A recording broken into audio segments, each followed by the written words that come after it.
He's Isaac. He's Philip. And we're back. With Unfiltered, episode 27. How are we there already? I don't know. It's incredible. It is kind of crazy. Josh, say what up. What's happening? Yeah. Three amigos. Just three dudes. Just hanging out in a basement. Hanging out. That sounded Dungeon and Dragons-y. Yeah, well, this is not, I don't know. It's a different kind of hangout than that. Right. You're at Unfiltered if you don't know what you're listening to right now as the beat rolls on and Phil does a little air drumming. It's a place where we talk about life and give you some tactics to meet life's demands. Yes, sir. That's right. So I'm hoping to do some of that today. Yeah. It's been a little while since you and I have talked. Yes. I've been MIA for a couple weeks now. And it's good to reconnect now. Good to be back. Yeah. Good to have Unfiltered. you back. Right. Good. I've done two without you. Well, I'm sure they were awesome. I know you said the one was Karen Shannon, right? Yes. Correct. And are both already out? Aubrey's will be out today. Okay, cool. And then this will come out next week. All right. Yep. So if Or you're wondering midweek. about the producing process, there it is. Yeah. It's good to be one ahead. That's right. It's good to be one ahead. Yep. For sure. Right. So you've got a couple Unfiltereds under your belt while I was out. I know you've got other projects in the works right now. Anything you want to talk about? I mean, are you hinting at something? Well, I'm thinking about Bell Tower because it's like rapidly on its way here. Yes, rapidly. We're almost in April, which Crazy. means 2 months away from Bell Tower, which is like crunch time. Does it feel like the last one just happened and now you're like here again, or does it feel like it's been a process from the end of last year to where you are today? This one's different enough that it's been a process. Really? Yes. Tell me a little bit about the differences from last year to what you're expecting for this year. Our big, hairy, audacious goal, if you will, and a strategic planning definition is we really want to be the best, most well-known small-town festival in the state of Iowa. You're in Des Moines, you know about us. That's You're in awesome. Carroll, you know about us. You're in Dubuque, you know about us. You're in Ottawa, Iowa, you know about us, sort of a thing. And so trying to dream up tactics to meet the demand of becoming the most well-known small-town festival, because I am, for some weird reason, just organically passionate that it happens. Yeah. And that I want Jefferson to thrive and succeed. And I don't know why. I don't know why. Because it's like Jefferson is, what's here? I don't know. It's just unique and it has a place in my heart and I want it to do well. And maybe it's because it's like home. It's like my only home, my original home, my real home, the home Megan came back to. Yeah. Well, and you're here. I think everybody should care about the place that they're at while they're there. That's even biblical to expect and want what's good for the place that you're currently at so that by a result you experience the benefits of the goodness of that place. As it grows, it's like your business is probably going to grow. As Jefferson grows, I would hope the church that we both go to grows as well. Right. Growth is good as long as it's done well. And, you being a person that has the passion to institute things that will help growth, I think that's what it takes. It takes people that are passionate to see it come to pass. So way to be the guy, one of the guys leading the charge. Right. Takes a village. Yeah. Let me tell you. I know you've got a great team working on Bell Tower with you. Excellent team. Yes. Yeah. The Dyers, Josh and Emily Dyer, deserve a huge shout out. And then Lindsay Wathen deserves a huge shout out. And Nathan Nelson, Emily Earps, my mom, Beth Vanderwelt. Thanks, crew. guys. Thanks, everybody. Yeah. Well, I'm excited about it. Can't wait to go. Is it a recognizable year? Is it like an anniversary year? Yes, 150. Wow. 1872. Columbus sailed that's not true, but sailed to Jefferson, Iowa, on the Raccoon River. That's right. Just rode that boat upstream. Right.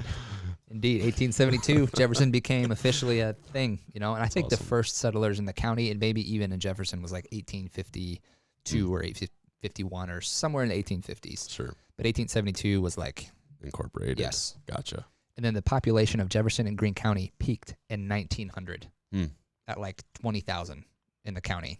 Wow. And now there's like 8,500, which is just kind of crazy that you kind of had that huge Yeah. swing. I suppose that was just like when family farms were the thing that everyone did. Yes, And so there was correct. just, I mean, you drive around the countryside, it's like you see a house every, half mile. Right. It's all those little farmhouses. I live in one of them. Right. I think my house was built like right around 1900, so That's that would wild. make sense that Yeah. that was why people were coming to farm. Mm-hmm. Indeed. And it was a good life at that time. Yeah. And then modern era technology, and you can do a lot more farmland with equipment. And now the small family farm doesn't really exist as much anymore. Yeah, I think the ones that do, they're just very diversified is what it seems like. Like they're doing some livestock, they're doing crops, they're doing maybe a side thing. And I mean, I think about like Justin Robbins, been on the podcast before, like they do a farm as a family. It's a family farm, and I mean, they sell their own beef, so they've got, kind of unique things that keep them going, but definitely not as small as what those farms would have been, because Right. I mean, those were the days. I don't even know the acreage count. I'm sure it was like in the hundreds instead of the thousands, and it was like we're doing a couple rows at a time instead of Right. 15. For sure. I don't know if 15 is what people farm now Right. on rows, but Yeah. Was it you telling me a farmer who started with like oxen and a plowshare? No, I think it's I Andy. don't think so. I think it's our good friend Andy Carmen. He said there's a guy who's still farming in his 90s, active. But then when he talks about his start was with ox and an old school wooden handled plow. And he has been in the game this entire time until today, which just like blows my amazing. noggin. Correct. That he started from the roots. No kidding. Talk about someone who's adaptable. Like, how do you get more than that to have, like, just to have survived for, I mean, however many years he's been doing it. It's Right. That's incredible. Good stuff. Good stuff. So, What role does technology play? How do you use technology like responsibly? I'm just, I think it's a good question, because I think that can be people's accelerating factor. It can also be someone's downfall. How, do you guys have a thought on that? Maybe in your own life?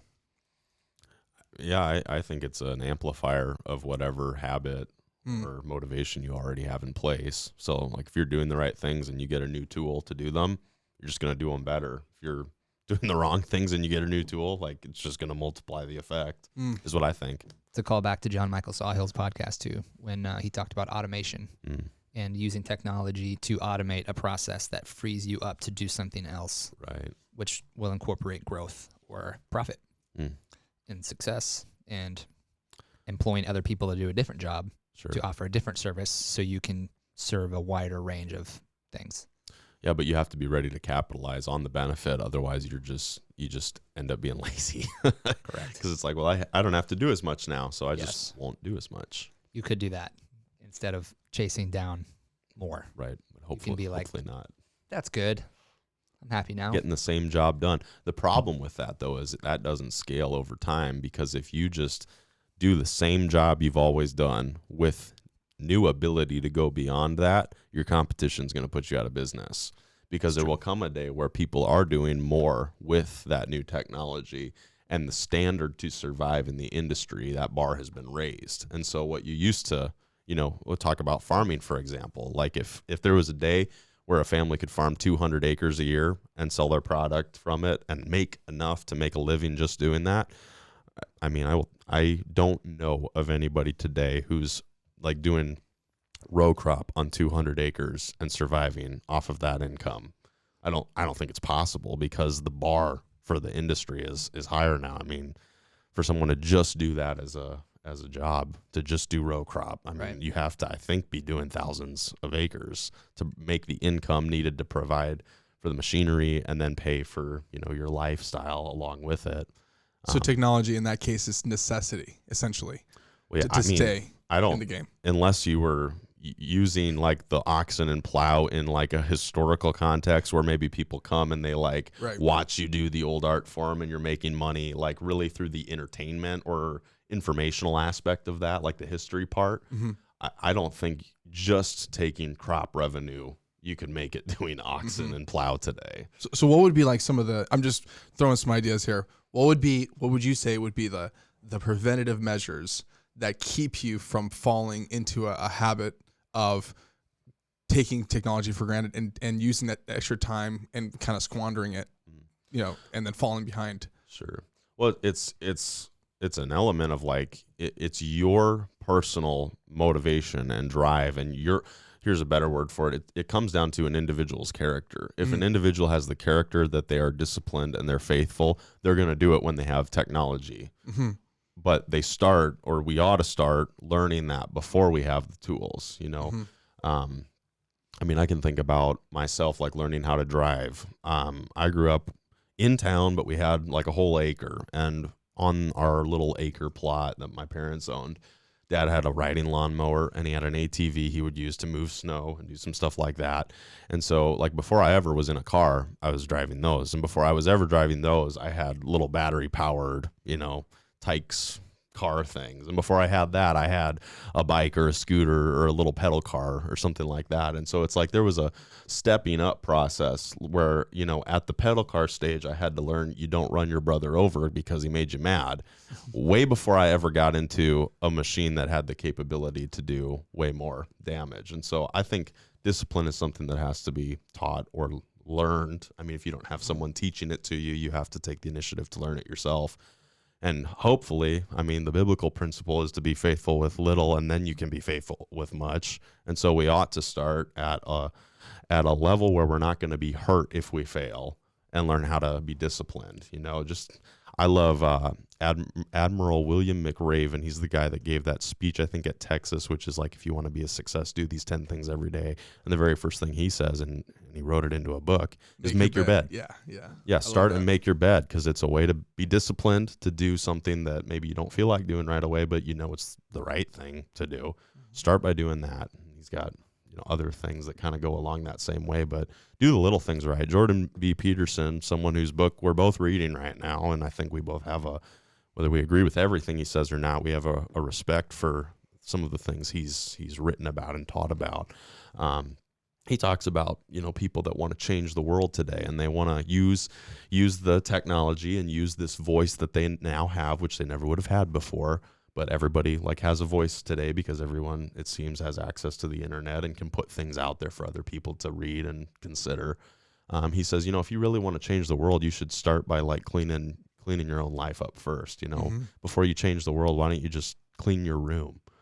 Get your house in order before you try to get the world in order. And that's one of his major criticisms of some of the young movements to restructure society today. He says the problem with them is they don't have life skills. I mean, they can't even sort their own life out, and here they are trying to tell the world what to do. It doesn't make sense before you go on to a place of being effective in the big things, get the little things right. So I think technology relates in that way.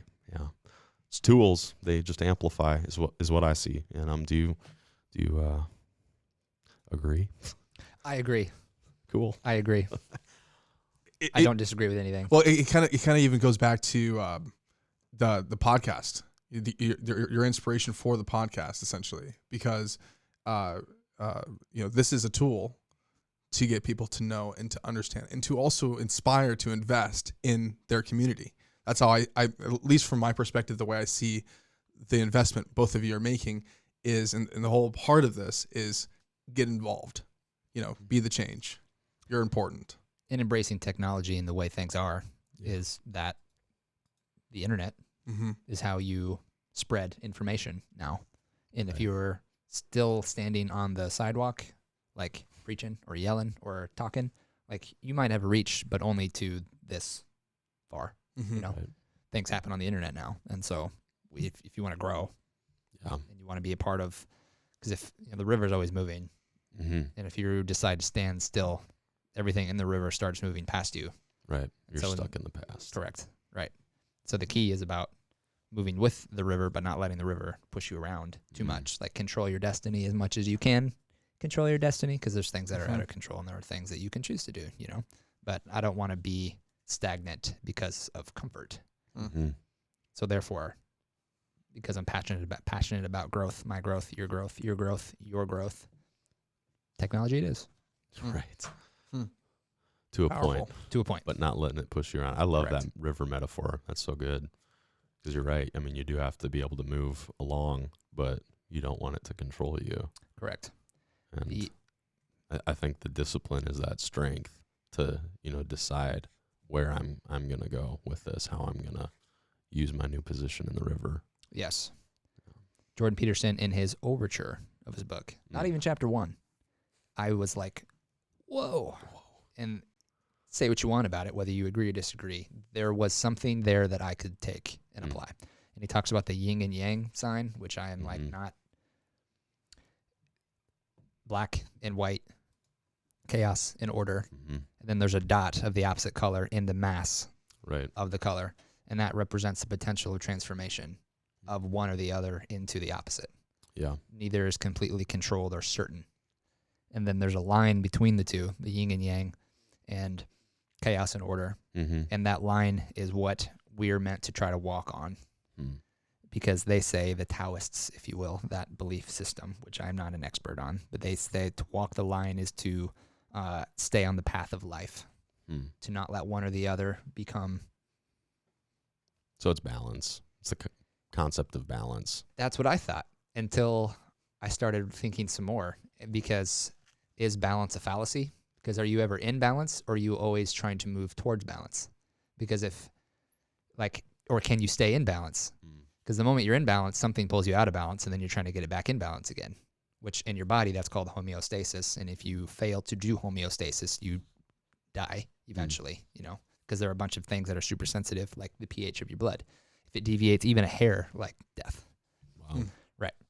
And things like that. And your hydration level and all of this, which is why you should take care of your body so that your body has a better chance at homeostasis on its own, And so I thought maybe instead of balance being the goal, is it just embracing where you are and the way things are, and then just trying to see, I don't have a solution yet. Well, just kind of going off of that, though. I mean, essentially, can you ever go to a destination unless you are willing to admit where you are, right? So like GPS, there's no way you're going to get to anywhere unless you can first identify, this is where I am. That's true. And then from that point, that's kind of where the stem goes. I mean, just to kind of go off of that, but... Well, yeah, I think that acceptance is part of getting to balance in your life, is recognizing, I'm off. I mean... So being honest with yourself, essentially. Yeah, I think you have to be. I mean, to conceal something that is true and try to act like it's not true so that you feel better. I mean, it leaves you stranded where you are. Because if I'm not, even though I really am, well, then I don't need to do anything, could change anything, go anywhere. I'm not motivated to move toward balance if I believe that I am. So, I mean, I think self-awareness is a good thing. So then I had a conversation at my office with someone, and the conclusion was balance is a fallacy, because they were striving for it, but they've been pulled out of it so many times that it's like, well, you can't maintain balance. It's not possible. And I was like, yeah, I guess you're right. It's like a slack line. If you're on a slack line, you're constantly working for balance, but you're constantly falling in and out of balance. Yeah. And so, what's the actual key? Is it balance itself, or is it never not striving for things to be somewhat balanced, to be balanced? Because that's the actual action there. The action is not to be in balance. It's to try to maintain balance. It's to try to survive amongst a balance of chaos and order. Well, maybe the question is, does balance need to be in the environment you're in, or does it need to be in you? Which I think maybe is touching on where you're at here, because it's like, well, shouldn't we? Is it that we need to just be accepting of the fact that things aren't? And I think that's a part of it, because I don't think we're going to fix the world and all the issues that are in the world. There are problems. And I could go to, super spiritual principles and underlying foundations of the Bible that talk about the two different kingdoms that are present in the world today, and two different driving forces, two ways. Yep. And ultimately the world isn't the one that leads to life, and it's not the one that has balance and is good. I mean, it's got none of that. And so because we live in the world, I don't think our environment is ever going to be in a place of balance and perfection and harmony and all of those things. But I mean, I know one who is all of those things, and in him, I can live with all those things in me. And I think that's part of the power of the cross and Jesus Christ, is that inside of us, we can experience that balance despite the fact that the world is totally out of balance and out of harmony and peace and all that stuff. So, And just to add on top of that, I feel like one of the biggest things for me personally that helps me is remembering who I am, and who Jesus says I am, who God looks at me. Because I believe for myself, whenever I get off of balance, it's because I start identifying with what I'm seeing in the world, which is what causes me to fall off of balance. So I see something, I go, oh my gosh, this is da da da da, and then I start acting differently. Thus, I'm starting to identify as who I'm not, versus being able to remember who I am. And as I see things happening, I'm not being drawn to it. I don't know if that's relatable in any way, but I feel like, mechanistically, it's like going to a party and you have somebody that's serving a certain type of food. Doesn't mean you need to eat the food if that's not a food that's going to keep you in balance. Because there's times that there's stuff being served, and this one time, and then all of a sudden 2 weeks later, what happened? And it could have stemmed from that one thing. I'm identifying as I need to be liked or whatever, versus no, actually this is who I am, and I'm okay being who I am around other people. I don't know if that's something that.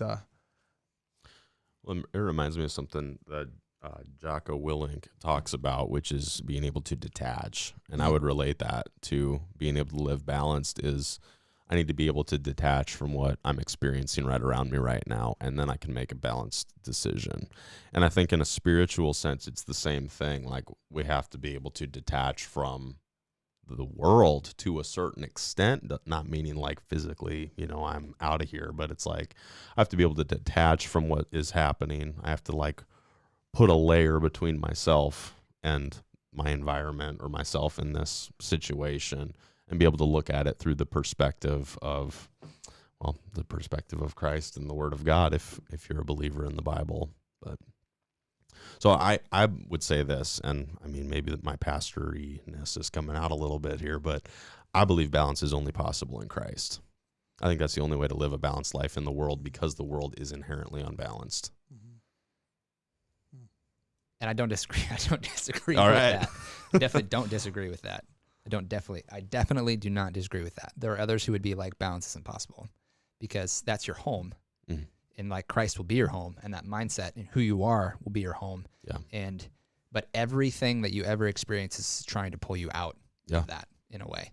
And so I love this is why I am in agreement with what you're saying, is because to live detached is to recognize that there is chaos and it is not for your betterment. Right. And to be able to step away from that and then go back and say, what are my ideals of life? Like, why am I here? What is the most important thing to me? And then make a decision based on that. Yeah.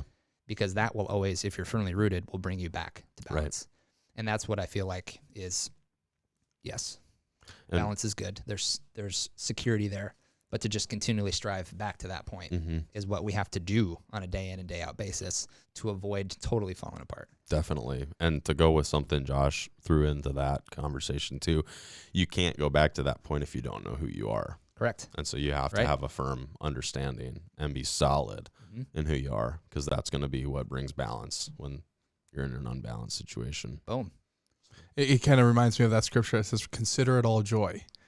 Because essentially you're being refined, you're getting stronger, you're getting better, you're getting firmer in your foundation without these tests and trials and circumstances from the surface that seem unbalancing and turmoil-y, whatever. That's not a word, but you know what I'm talking about. Right. It seems like, this is this massive storm, but remembering that, you know what, I am who you say I am, versus I am what this person or this circumstance or what my own mind is telling me that I am. Well, in this whole conversation, I mean, this topic, it is biblical too, because Romans 12:2 says, be not conformed to the world, but transformed by the renewing of your mind. Mm-hmm. And so it is a decision of, okay, here's what the world's bringing at me. I can either be sucked into that unbalance and that chaos and all of this, or I can be transformed by renewing my mind to the truth of who I really am, to the truth of what, the word says, if that's what you live with. And, I haven't experienced balance and peace, trying to be transformed into something of the world, because I think everything in the world has unbalance in it. But yeah, it goes right back to that. It's the battle of the mind. Correct. Yes. So yeah. So bell tower's coming up. Back to that origination. Bell tower's coming up. Yeah.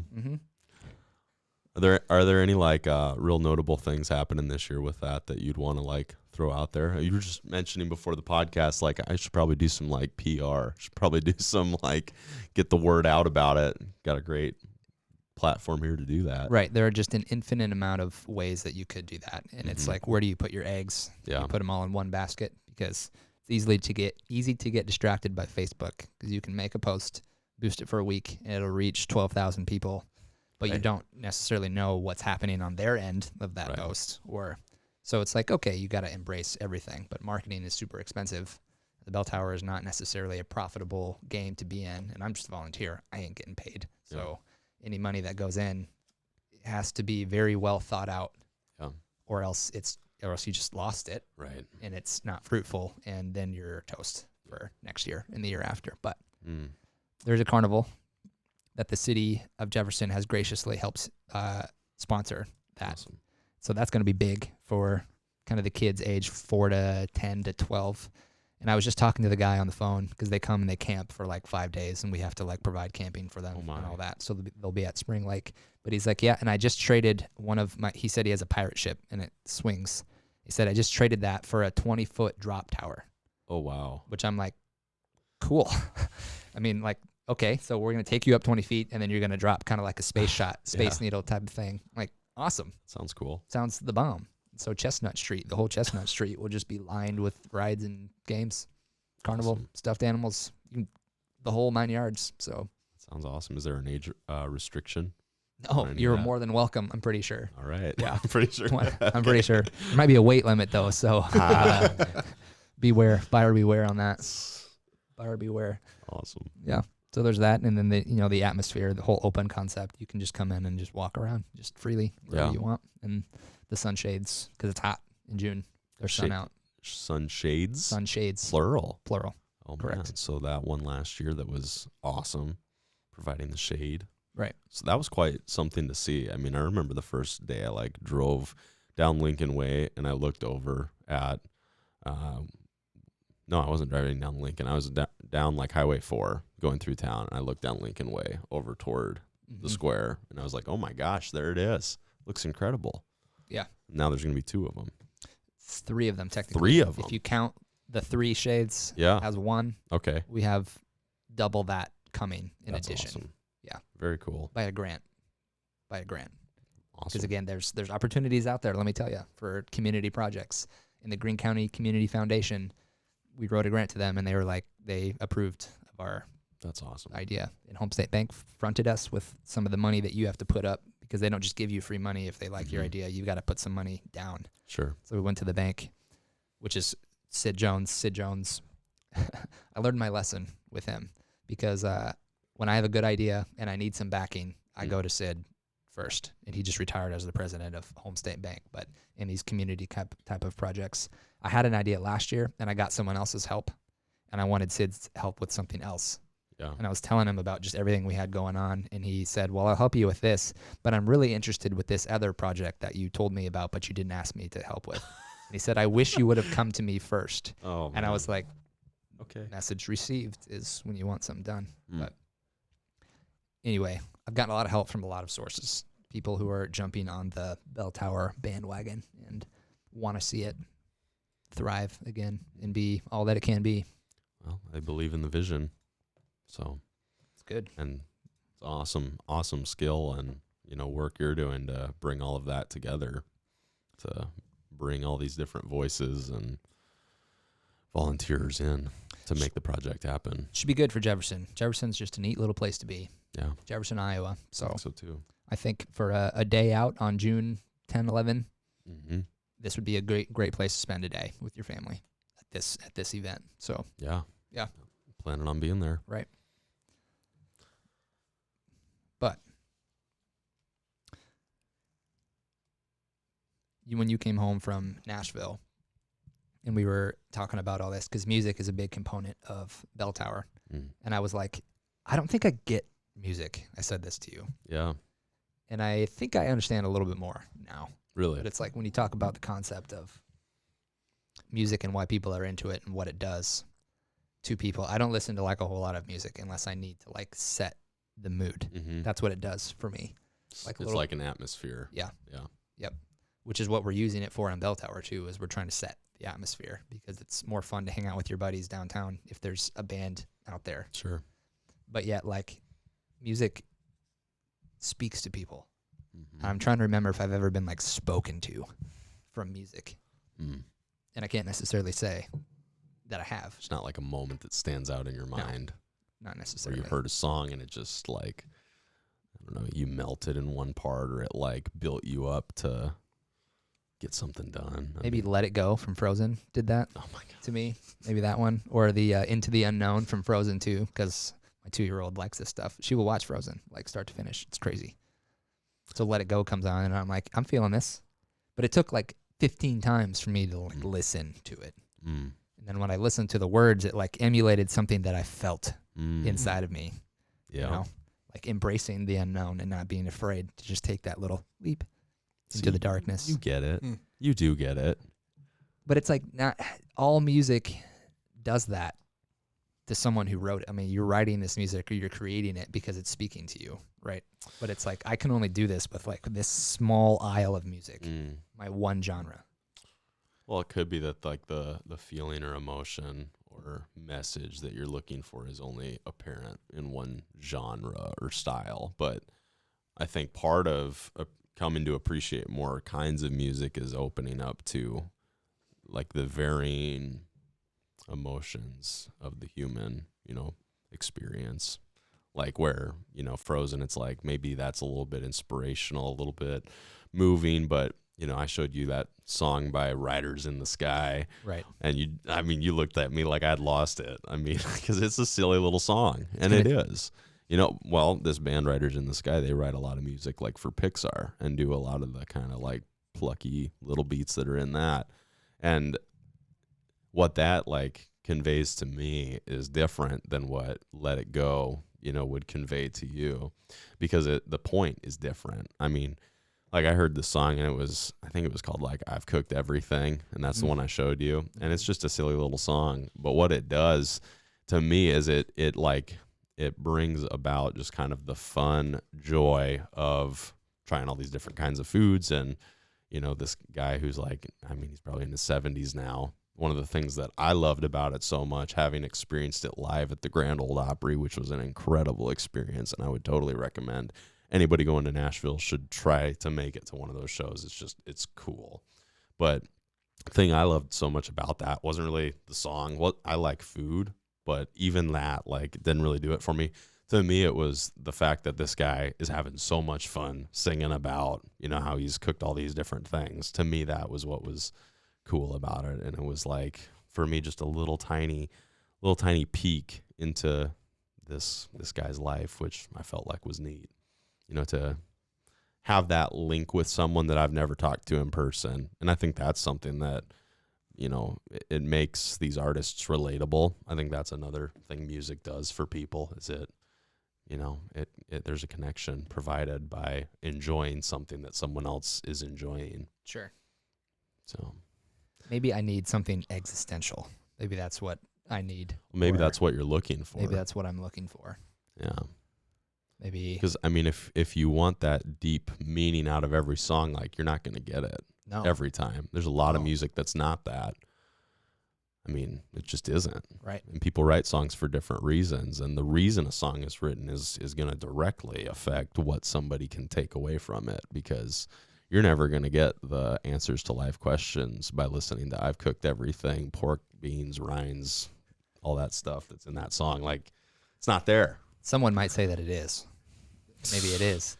That you have to try everything. You have to have an open mind. You can't be closed off. Maybe that's what he meant when he wrote the song. Maybe. I doubt it, but it could be. Sure. And yeah, I mean, you can read things into your music. I just feel so bad that I have this musical relationship where I just Like, I think I was in 5th grade, and that's the time when you can like pick an instrument and be a part of the band. And I was Mhm. like, yeah, Not interested. this isn't doing it for me. Like, Yeah. I'd rather, but I just don't I don't understand why I was that Mhm. way at that age. Like, what, I didn't even give it a shot. Yeah. So I feel like maybe I've missed out on this entire experience of life. I think I would recommend anybody. I actually was just thinking this the other day about how music and musicianship is a lifelong skill. And it made me think about when I started playing golf. I was in high school. I wasn't any good, but I went out for golf. Me and my buddies would hang out on the course every day after school. It was just fun. And I remember when they talked about it, they said golf is one of the only lifelong sports. Like, it's one of those sports you should be able to play like until your very last days on earth. And so one of the benefits to learning that over like football, for example, is like with football, there might be an expiration date on your playing time. You know, you might not be able to just do that Right. into your adult years, but golf is something you could do. I think maybe bowling was another one that was talked about that way. There are just a few of those sports where it's like, you know, it doesn't require a ton of physicality. You can do it. I mean, to be really good, it does, but you can play it whenever. Music is like that. Music is like that. Yeah. It's a skill that I think you can utilize all throughout your life. You know, and I think about this too. Like, I'm so grateful that my parents, at one point, I was not interested in continuing to learn music and develop skills on like guitar and drums and that. And they like made me do it. They pushed me to do it. And now I'm really glad because it's a skill that I still use today. Whereas, I mean, I played football for a little while. I really don't even golf that much today. Some of the sports I had done, I played baseball a lot when I was much younger. I don't do any of that today, but I still pick up a guitar and play. I still can sit down and throw something out on a trap set. I mean, there's a utility that I think is good for it. And I also think that when you're someone that plays music, and maybe this is relatable like on a sport level too, when you hear other people playing music, there is like a bond there. And like you learn a greater appreciation for when you hear musicians doing things really well or really unique. That was another thing I loved about that Riders in the Sky song I showed you, was it was just different and it was unique. And I loved that about it because it was creative that they sat down and did that, even though, you know, some people just think this is stupid. I thought it was cool because it was different. Sure. And it was just fun. And, you know, here's this 70-year-old guy plucking a upright bass, spinning it around in a set of furry chaps, singing a half-cooked Everett. I liked it. And so I think there's a connection and a bond that musicians share. And maybe that's true in the sports world too. Oh, yeah. I was not good enough to recognize that, but like, I know my best friend Colton, like he can watch baseball. Oh yeah. And he like sees things that I would never see. You probably have that too with the various sports you've played. I mean, you played baseball, right? Oh yeah. And I know you were a big runner. Yep. Did you play basketball? Yep. Yeah. I mean, basketball, football. Yeah. Football, all those right. things. Yep. So like when you watch sports, is there something that draws you into that, seeing these athletes perform? Yeah, definitely. Definitely. I was thinking about Aaron Rodgers and Tom Brady. There's a lot of people that think Aaron Rodgers is better than Tom Brady, even though Aaron doesn't have the awards or the championships that Tom does.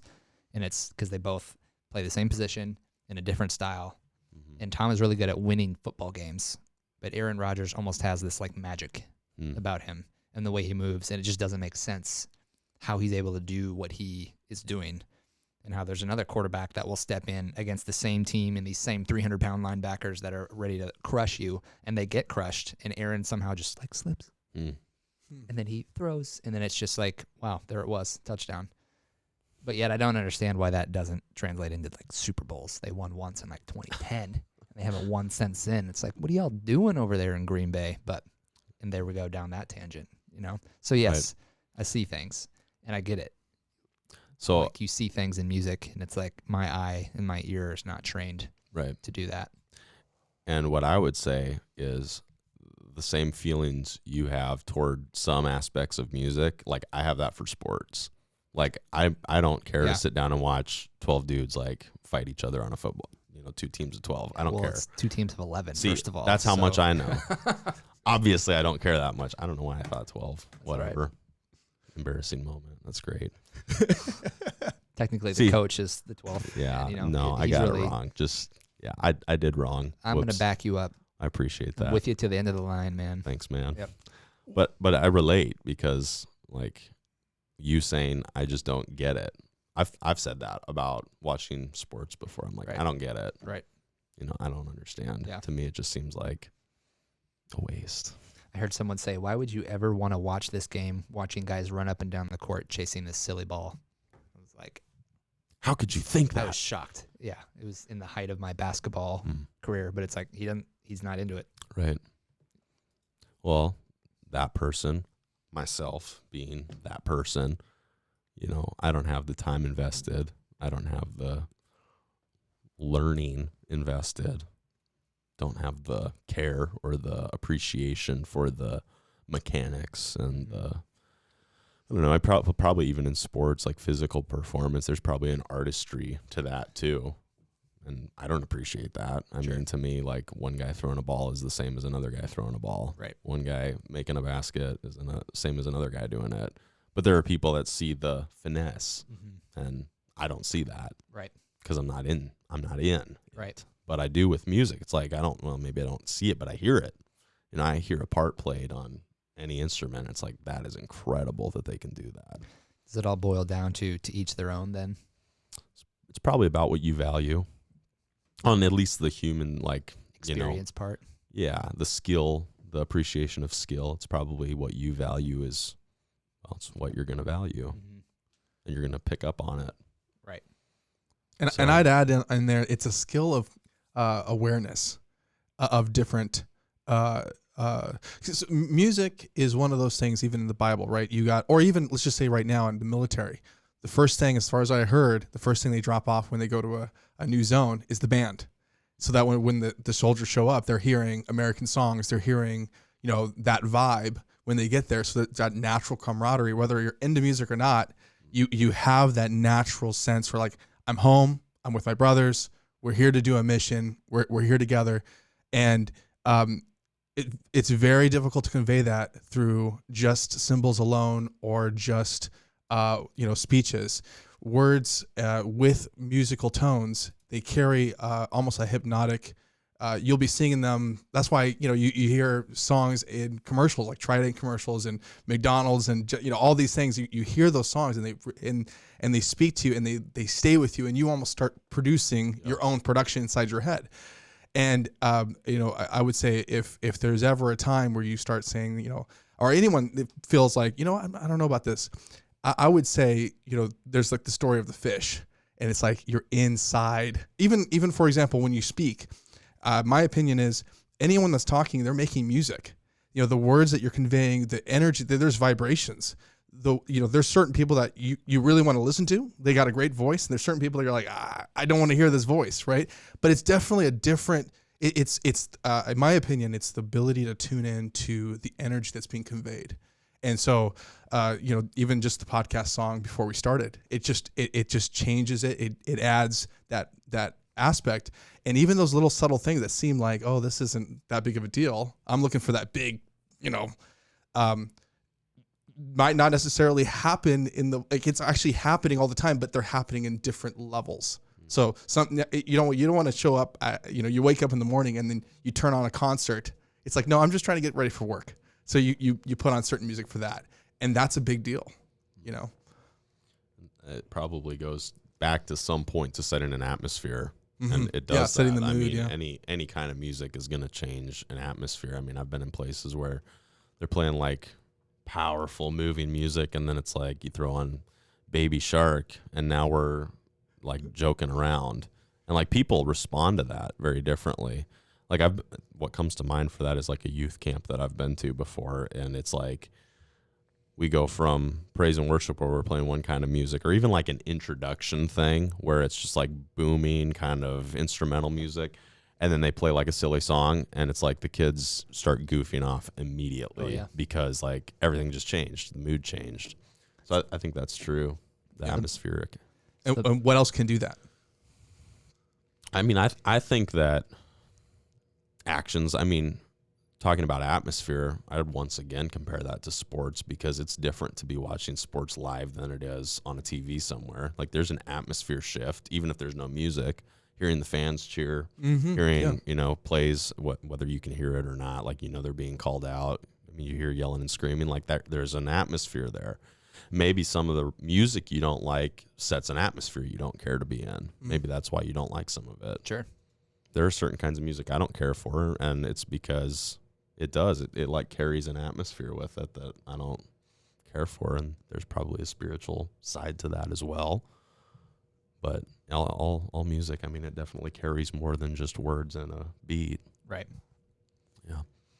And if I can throw one more thing in on that, you talked about the memorization or the memory aspect of music, and that is true too. I mean, why do we teach kids things with little songs like nursery rhymes? It's ABC. It's because it sticks when it's Yeah. musical and when there's a rhythm to it. It sticks in the mind. In fact, something I'll just share this, like as a pastor, something I'm aware of with like the worship music we do is we have to be so careful to make sure that it is scripturally based, because there's been a study done about, and I don't remember the statistics, I wish I did, but they looked at how much like scriptural knowledge people have versus how much like worship music people have. And people can quote worship songs like 10-1 on Bible verses. And so people's theology and doctrine is coming from the music they listen to rather than messages they hear preached, or a lot of the time even, studies they've done in their own Bible. And so it's like, if we're going to play a song at church, it's got to be word straight through, because if it's not, that's going to stick with people possibly as much or more than whatever message they hear on a Sunday. So yeah, the music, I mean, it definitely carries information, and it reinforces what you believe to be true inside of you. And so if I can tie this in back with what we were talking about earlier and talking about your identity and walking balanced, if you're listening to music that causes an unbalanced, chaotic kind of life, it is reinforcing the identity of I'm helpless, or this is just the way it is. If you're sad and you're listening to sad songs, like, you're not getting any closer to the road of balance in life. I mean, you are just getting solidified. Concrete's drying on the hole you're standing in. Mm-hmm. Tactics to meet life's demands is, if you want one thing, don't be filling yourself with the opposite. Amen. Recognize what you're putting into your That's body. true. Through and through. Music, TV, movies. Get rid of it. Sometimes it's good. I had a friend, his name was Kalen Thrain, in high school, and they would do a 3-week media fast, like every time around this, and just no phone. You couldn't reach them. No TV, no nothing, just like isolated. And I never did it, but I was always like, wow, respect. Right. And I have like screen time limits and all this sort of stuff, just to like not let it control my life. And to choose where you're standing in the river. Correct. So I don't want to be pushed around, and we all probably are to some degree, but to the level in which you can control your path, right, I think will get you closer to your goals and your destination of desire. Yeah. And the less discipline you have developed, the more of control you need, the more boundary you need, like, until that discipline's developed.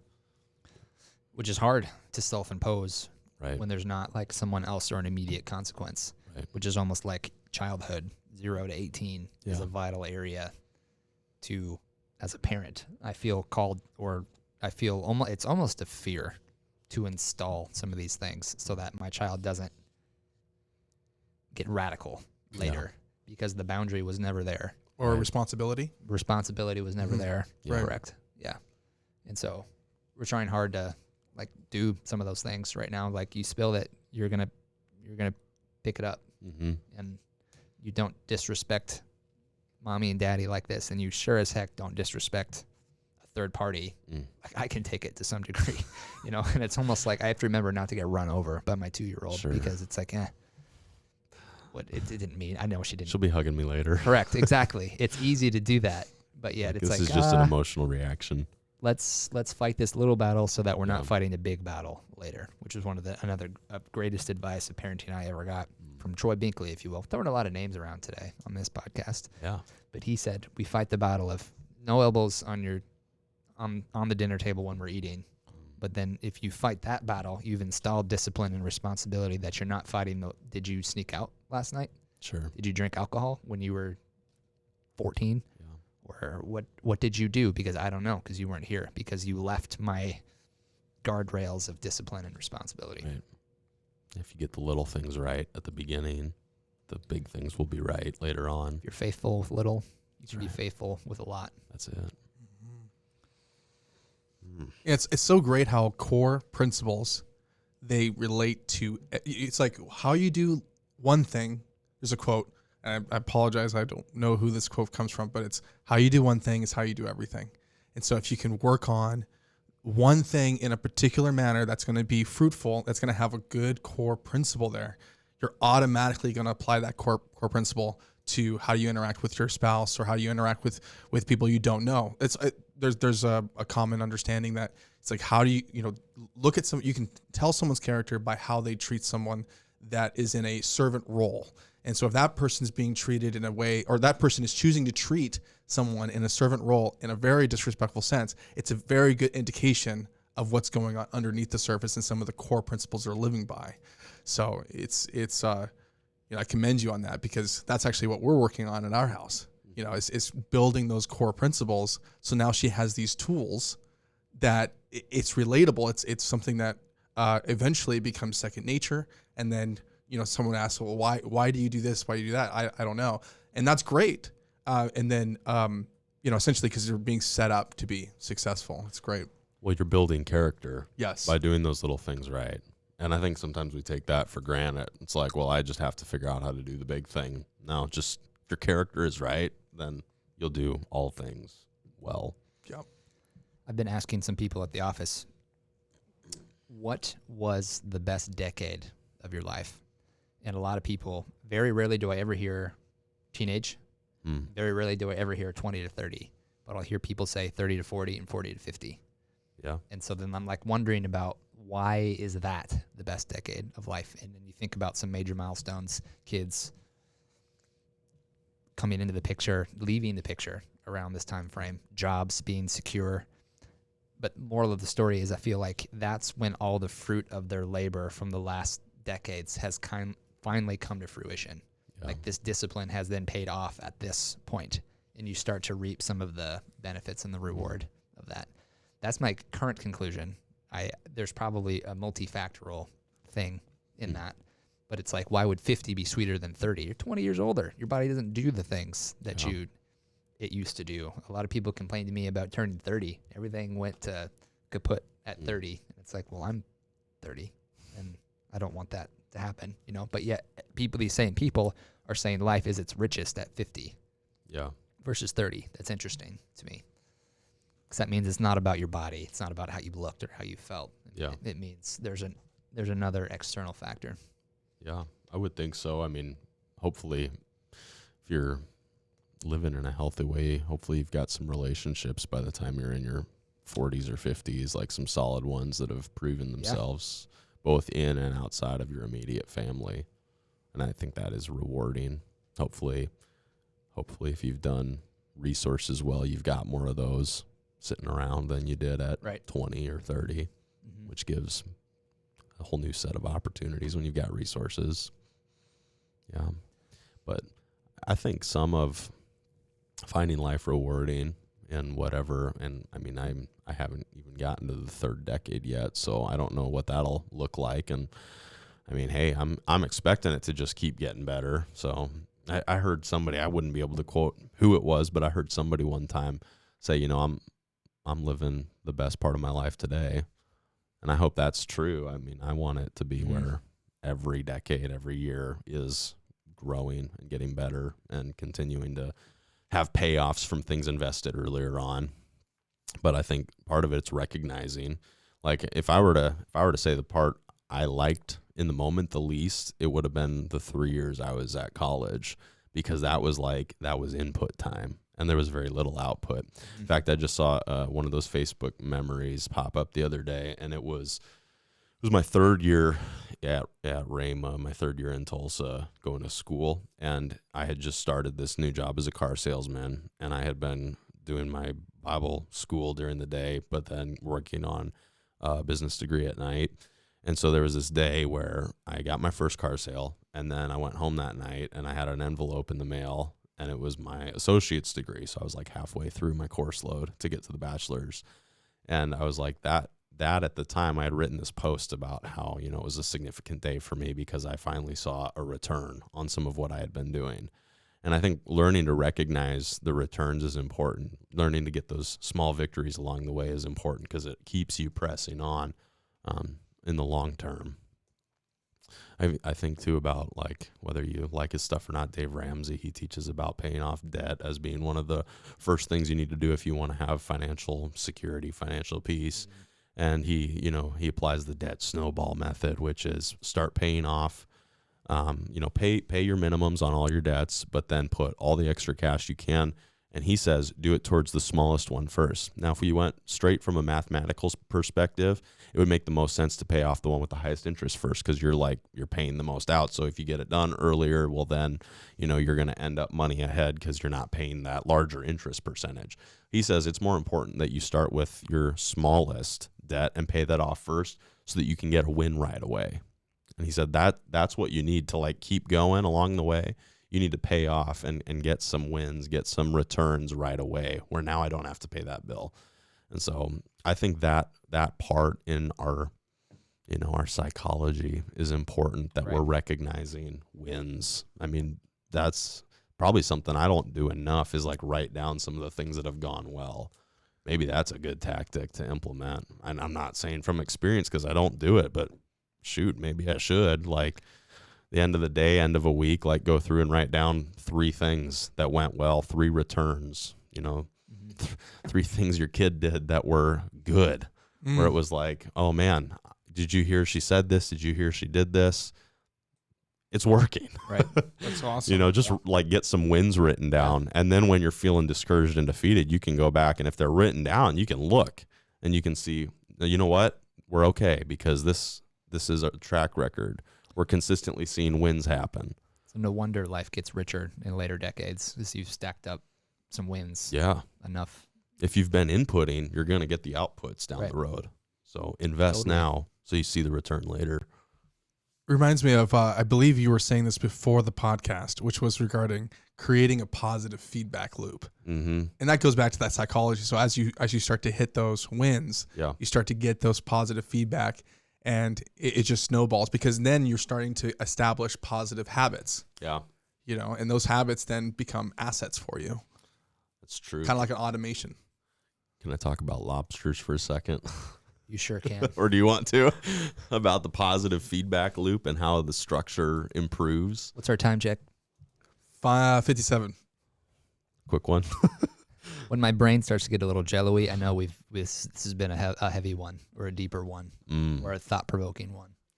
Is your brain getting My jelly? brain's getting a little jello-y, but it's also been one of those weeks. So Yeah. I probably got less space until full of jello. Just keep it quick.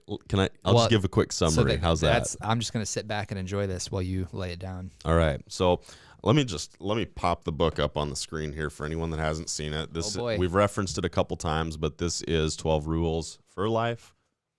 12 Rules for Life. We are okay endorsing this. Yes. Well, it's what I'm reading right now. Yeah. And what I'm about to say is what I read out of there this last week. So in the first chapter of this book, Jordan Peterson talks about, if you want to live a positive life or whatever, you need to, like, stand up with your shoulders back. Stand up tall with your shoulders back, I think, is how he writes the rule. In it, what he talks about is lobsters. And I don't totally agree with everything he says about how closely related people are to lobsters, but there is in the positive feedback loop sense, I think there is a relatable principle.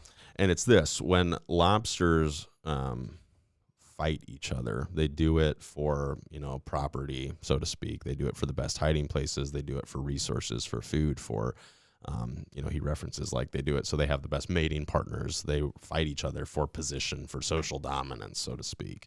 And so he says in this process, a lobster figures out, like, where it stands in the social order. And he said when a lobster wins and defeats a foe, an opponent, that lobster, like, gains in status and becomes stronger, becomes more confident, and better able to, go on and fight its next enemy. He said the opposite is also true. If a lobster loses to an opponent, and I don't know this, I'm just quoting what he said. He said, it's like the lobster's brain like dissolves and then regrows back with a more submissive mind. And he said the reason for that is so that it can cope with a new place in the social order, where now instead of being a dominant victor, it is a submitted foe, or a submitted, loser of this battle. And so he said it begins to like react different. Now, instead of contending for these great places, like it runs, it flees, it's stressed out, it's anxious. One of the things he gets into is how when you experience victory, you get serotonin. When good things are happening, serotonin is released in your psychophysiology. And the result of that is serotonin, I guess, again, quoting the book, I'm not an expert on any of this, but it makes you more confident. It makes you more able to manage stressors in life. And so if you've got a lot of serotonin, you're going to like handle situations better. He actually says in the book, so you can tell someone who has a lot of serotonin in them and who doesn't, because someone who's got a lot of that, like they're not anxious and they're not worried about things. They're just like confident, and they know that they'll just handle whatever comes. He's like, when people get really nervous and really worried about things, like on the physiological level, there's a lack of that. There's a deficiency, and that causes them to live differently. And so how that works with the feedback loop is like, if you've ever heard of mic feedback, it's the issue is there's sound coming out of an amp, it's going into a microphone, and then going back out the amp, and then that sound is amplifying and going back into the microphone, and it just gets louder. And if you've ever been somewhere with speakers and you hear a squeal, that's a feedback loop. It means that what's being put out is going in, and it's making what's coming out louder, and then it's going in louder, and now it just gets worse and worse. And it's this exponential return process where the thing that is coming out of my life is causing the things in my life to just be amplified. So if I've got these bad things coming out, it's going to make what's going in worse. If I've got a bad diet, my health is going to be worse, and I'm probably going to like eat more junk food now because it's harder to make a good meal. And so now I'm eating even worse than I was before, and now my health is even worse than it was. So I'm in an even worse place to take care of myself. And so now I eat worse food more regularly because I don't want to put in the time or effort or resources to get something better. And so it's just like this deterioration. I mean, it is a drop to the bottom of what could be. And then the opposite is also true. Like if I'm eating good food, I'm going to be healthier, so I can be more productive, so I can have access to better quality food, and I'll have the energy to make it. And it amplifies. And like when you're doing good things, you're going to get good things, which is going to cause you to do more good things. Is kind of the result. So I'm like just going off here, but the serotonin thing, I just will mention this. I thought it was so interesting when I read about that. I was like, okay, well, that sounds like that's important to have some of that working in your body. How do you, what produces serotonin? And besides winning, like the Dave Ramsey snowball thing, where it's like I get some wins and then it boosts me up and I'm feeling positive and I can go out and do some more of that. Red meat, nuts, and cheese are what Google said produces serotonin. Those are things you can eat in your diet that will produce more serotonin. Another thing that has just come into mind that he got into in that chapter of the book regarding this is in the feedback loop. He said one of the reasons he sees the most anxiety in people is because they don't have structured habits in their life. He said from a clinical perspective, a psychological clinical perspective, he said the very first thing I talk to people about when they come in with anxiety is I ask them if they sleep regularly on a regular sleeping schedule. Like, do you wake up the same time every day? And do you eat breakfast?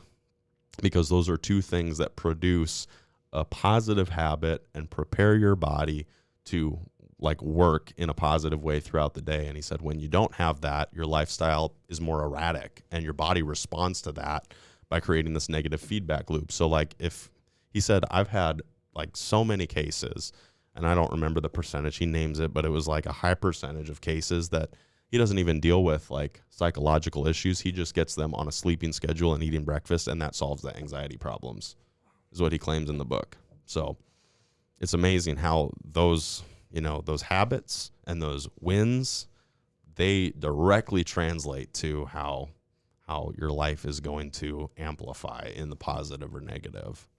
And life is probably more complex than just getting a sleep schedule and a diet right. And there are probably parts of our life where we have a good a good loop, a good process in place in parts where maybe it's not as good. I mean, talk about the 4 areas of life. Maybe we're great at the resource loop and we're terrible at the relationship loop. But I think if we can make intentional decisions to get each of those areas started right, it's going to be easier to walk it out. So what I heard you say, the moral of the story about lobsters, feedback loops matter. Watch your inputs, because that's what's feeding a feedback loop. Actions amplify, and therefore feedback loops amplify. Serotonin is a big deal. Apparently. Right. It's good to have in your body. You don't want to be tanked. 95% of your serotonin is in your gut, so it makes sense that you get it from certain foods. Really? Yes. It has a very, very, very potent influence on your brain, but the majority of it is found in your gut. In your gut and your brain, or 80% of your communication is from your gut to your brain. So there's neurological, huge evidence supporting the serotonin talk. And then lastly, anxiety is often higher with the absence of structured habits. And you should try to get up at the same day, get up at the same time of the day and eat breakfast and start your day with a structured habit and see what that doesn't do for your mental state, therefore. Yeah. I'd say you got it. Boom. Tactics to meet life's demands. Life's demanding. It's not fun. It's true. All the time. But there we go. Thanks for laying it down, dude. Hey, thanks for letting me lay it down. Lobsters. We should do an episode in Maine with some lobsters sometime. I'll go. Take all the gear out there. That sounds tasty. Yeah, it does. That's on my bucket list for 2023 is do some mobile unfiltered podcasts. Oh, man. Oh, yeah. That's a good idea. Got big things in mind. The vision. Fun. The vision is there. Vision. I don't know how we're going to do it, but we're going to do it. Right. Yeah. That sounds awesome. That's the outro. There it is. Sets a nice little atmosphere. It does, doesn't it? Kind of reflective in nature. Music. Dude, does some crazy things. Does some crazy things. It's good. Thanks for being back. Hey, missed this. You're the man. You're the man. Josh, you're the man. You're the man. Whole lot of brotherly love going on around here. I have to rename the basement Philadelphia, but anyway. Episode 27. He's Isaac. It's Philip. This is Josh. Yes. This was